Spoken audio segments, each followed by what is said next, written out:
প্রধানমন্ত্রী শেখ হাসিনা বলেছেন, তিস্তা প্রকল্পে চীন ও ভারতের প্রস্তাব রয়েছে। দুটি প্রস্তাব বিবেচনা করে দেশের মানুষের কল্যাণের কথা চিন্তা করে সিদ্ধান্ত নেবে বাংলাদেশ। ভারত তিস্তা প্রকল্প বাস্তবায়ন করলে বাংলাদেশের পানির সমস্যার অনেক অংশেই সমাধান হবে বলে মনে করেন প্রধানমন্ত্রী। ভারত সফর নিয়ে সংবাদ সম্মেলনে ড ইউনূসের কর ফাঁকি, বিদেশি বিনিয়োগ নিয়ে প্রশ্ন তোলেন শেখ হাসিনা। ড ইউনূসের প্রতি আহ্বান জানান উন্মুক্ত বিতর্কের। বলেন, যারা উপরে উপরে ভারত বিরোধিতা করে তারাই ভারতের কাছে দেশের স্বার্থ বিক্রি করে। রকনুজ্জামানের রিপোর্ট। মঙ্গলবার গণভবনে প্রধানমন্ত্রী শেখ হাসিনার সাম্প্রতিক ভারত সফর নিয়ে সংবাদ সম্মেলনের আয়োজন করা হয়। সম্মেলনের শুরুতে ভারত সফরে গঙ্গা ও তিস্তা চুক্তির অগ্রগতি, দুদেশের যোগাযোগ উন্নয়নের চিত্র, ভিসা সহজীকরণ সহ নানা বিষয় তুলে ধরেন প্রধানমন্ত্রী। পরে প্রশ্নোত্তর পর্বে ভারতের সঙ্গে বাংলাদেশের অভিন্ন নদীগুলোর পানি বন্টন এবং তিস্তা প্রসঙ্গে সাংবাদিকদের প্রধানমন্ত্রী জানান, দেশের স্বার্থ বিবেচনায় নিয়েই প্রকল্পের জন্য বিদেশিদের প্রস্তাব নেওয়া হবে। তারাও এই প্রস্তাব দিয়েছে, ভারতও প্রস্তাব দিয়েছে। অবশ্যই আমরা বিবেচনা করব কোন প্রস্তাবটা করলে পরে আমার দেশের মানুষের কল্যাণে আসবে, আমি সেটাই গ্রহণ করব। কোন প্রস্তাবটা নিলে আমার মানে লোন কতটুকু নিলাম, কতটুকু আমাকে শোধ দিতে হবে, দিতে কতটুকু পাবো, এসব কিছু বিবেচনা করেই তো আমাদের করতে হবে। সেই ক্ষেত্রে ভারত যখন বলেছে তারা করতে চাইবো, তারা টেকনিক্যাল গ্রুপ পাঠাবে, অবশ্যই তারা আসবে, আমরা যৌথভাবে সেটা দেখবো। চীনও একটা ফিজিবিলিটি স্টাডি করেছে, ভারতও একটা করবে, করে আমরা আমাদের কাছে যেটা সব থেকে বেশি গ্রহণযোগ্য, লাভজনক, আমরা সেটাই করব। ড ইউনূসের বিদেশে বিনিয়োগের উৎস নিয়েও প্রশ্ন তোলেন প্রধানমন্ত্রী। সমালোচনা করেন তার পক্ষ নেওয়া বিদেশিদেরও। আবার লিখেছে ওখানে কি নোবেল প্রাইজের জন্য নাকি তার সাথে আমার সাথে কারো দ্বন্দ্ব নেই, আমি জীবনেও নোবেল প্রাইজের জন্য আমার কোনো আকাঙ্ক্ষাও নেই।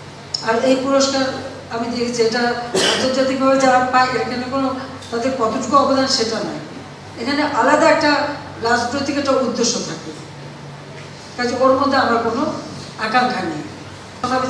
আরেকটা প্রশ্ন আমার, আমি কখনো কিছু বলিনি পর্যন্ত, এই যে বিদেশে বিদেশে এত বিনিয়োগ করে বেরিয়েছে, টাকাটা কোথেকে আসছে, কার টাকা, কিভাবে কামাই করেছে এই টাকাটা, এটা বিনিয়োগ কিভাবে হলো, সে প্রশ্নটা কি কেউ করেছে কখনো? এবার আমার জেলা শিকার কি আছে, সে আসুক না, মাঠে আসুক, চলুক আমার সাথে, আমেরিকা গেলে না, চলুক না, আসুক, কথা বলবো। সব থেকে বেশি আজকে আর্থিক সুবিধা দিয়ে সবকিছু পেয়েছে তো আমার হাত থেকে।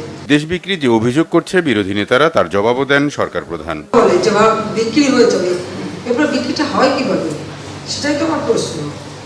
আসলে যারা এটা বলে তারা নিজেই ভারতের কাছে বিক্রি করা।